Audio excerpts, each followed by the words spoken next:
I'd like to ask each of our panelists for their key takeaways or their final thoughts from today. Ken, we heard from you first. Perhaps you want to lead us off with a few of your key points from today.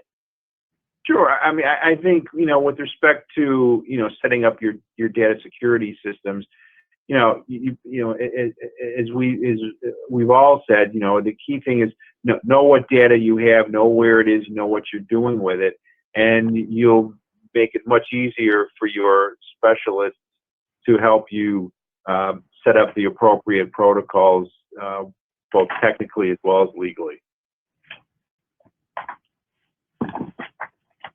Thank you so much, Carolyn. We then went to you. Perhaps you can give us a few of your key takeaways as well.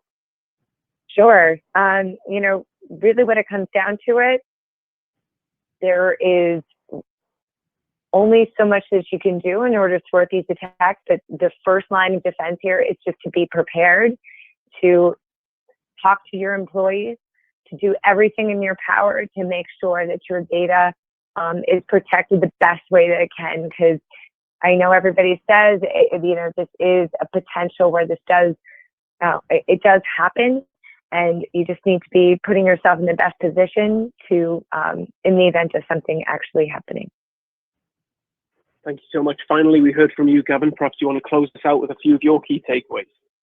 Sure. I think the key takeaways are that, especially given how rapidly technology is changing and the new innovations that businesses are implementing all the time, it's really important to be cognizant of what the legal landscape is and how the new policies or the new technologies that you're implementing fit within the existing legal landscape, so that even if you can't eliminate any risk of running afoul of regulations or statutes, you can certainly be aware of what those risks are, and there are absolutely steps that you can take in order to reduce the risk and increase the chances that you'll be in compliance.